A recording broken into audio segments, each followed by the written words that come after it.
현장 특파원 리포트 시간입니다. 정인설 워싱턴 특파원 연결되어 있습니다. 지금 미국 증시가 약세장에 진입했다라는 소식이 들려오면서 주요 투자 은행들이 우울한 시장을 대비해야 한다라고 조언하고 있는 것 같습니다. 어떤 상황입니까?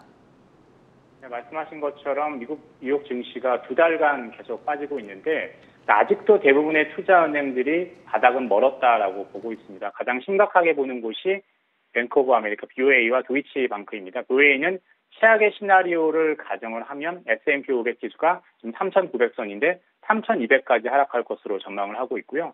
도이치방크는 미국이 경기 침체에 진입을 한다라면 S&P 지수가 3,000까지 떨어질 수 있다라고 전망을 하고 있습니다. 반면에 골드만삭스와 JP모간은 상대적으로 덜 비관적이고 낙관적입니다. JP모간은 올해 미국 경기가 침체를 겪지 않고 최근 급락세를 회복할 수 있다라고 예상을 하고 있고 저도 이렇게 되기를 간절히 염원하고 있고요. 골드만삭스는 향후 2년 내 미국 경기가 침체에 빠질 확률을 35% 정도로 보고 있습니다. 웰스파고는 딱 중간 정도인데요. 미국이 내년까지 완만한 소프트 랜딩을 할 것이다라고 내다보고 있습니다. 그 낙관론과 비관론이 혼재해 있지만 전체적으로는 갈수록 경기 침체 확률을 높게 보고 있고 주가 전망은 우울하게 보고 있습니다. 골드만삭스의 연말 S&P 예상치도 원래 4,700선이었는데 4,300으로 하향 조정을 했었죠.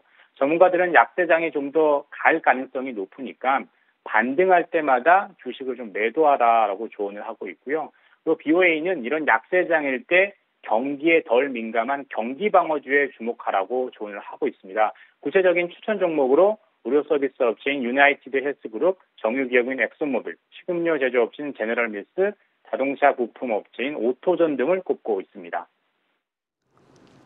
네, 미국 경기에 대한 전망이 다소 엇갈리는 가운데 쉽지 않은 상황인데요. 이번 주 투자자들이 눈여겨볼 만한 이벤트와 일정 어떤 것들이 있을까요?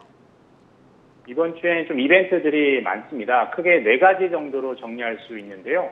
첫째는 제2의 월마트 타깃 쇼크가 있을 수 있느냐입니다. 지난주 타깃과 월마트 이 두 소매 기업의 실적 때문에 주가가 급락을 했었죠. 두 기업의 실적에서 미국 소비자들이 일반 상품 소비를 줄이고 있다는 점이 확인됐기 때문인데요. 그동안 인플레이션이 아무리 높아도 미국 경제의 70%를 차지하고 있는 미국 소비는 탄탄하다라고 안심을 했었는데 이 믿음이 흔들리면서 경기 침체 우려가 커져서 증시가 꼬꾸라진 겁니다. 이번 주에는 타겟과 월마트 같은 코스트코 그리고 전자양판점인 베스트바이, 백화점인 메이시스, 노드스트롬 등의 실적 발표가 예정돼 있어서 월마트나 타겟 같은 일이 있는지 한번 살펴봐야 될 것 같고요. 둘째로 살펴볼 거는 러시아의 디폴트 우려입니다. 25일이 미국 재무부가 둔 유예 기간입니다. 이때까지만 러시아 채권 보유자들이 러시아로부터 원리금을 받을 수 있게 했는데 이후로는 26일부터는 러시아가 미국 은행 등과 거래를 하지 못하게 됩니다. 러시아는 지금 루블화로 돈을 갚겠다라고 얘기를 하고 있지만 미국 재무부가 허락하지 않으면 디폴트에 빠질 수밖에 없습니다. 러시아 채권 투자 규모가 생각보다 적어서 국제 금융시장에 끼치는 영향이 적을 거다 이런 전망이 있지만 러시아 투자액이 큰 유럽은행들은 몇십억 유로씩 지금 투자가 돼 있거든요. 이런 은행들 중심으로 도미노, 연쇄 충격이 있을 수 있다 이런 견해도 있습니다. 세 번째 관전 포인트는 연준, 페드의 5월 회의록입니다. 5월 3, 4일에 있었던 FOMC 의사록이 미국 시간으로 25일에 나오는데요. 여기서 힌트를 얻을 수 있는 건 금리 인상 속도입니다.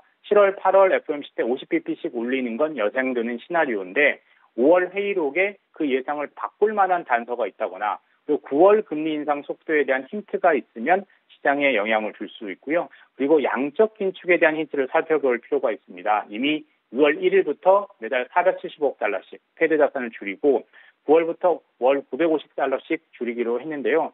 내년 이후 이 양적 긴축 속도나 그리고 최종적으로 양적 긴축 규모를 얼마까지 줄일 건가에 대한 단서가 나온다면 시장은 영향을 받을 수가 있습니다. 마지막으로 오늘 27일에 나오는 4월 개인 소비 지출 PCE입니다. 패드가 금가업소로 여기고 있는 지표가 이 PCE 지표인데요. 여기서 CPI 때처럼 물가 정점론을 확인해 봐야 되는데 3월 PCE 상승률이 전년 동기 대비 6.6%였는데 이보다 지금은 낮을 것으로 예상이 되지만 많이 낮지 않고 높은 수준에 유지된다라고 하면 CPI 때처럼 물가 고지론이 계속 힘을 얻을 수 있을 것 같습니다. 뉴욕 증시가 2달 동안 거의 빠지고 있는데 이런 4대 변수에서 악재를 털고 반등기를 잡을 수 있을지 지켜봐야 될 것 같습니다. 지금까지 워싱턴에서 한국경제신문 정인설이었습니다.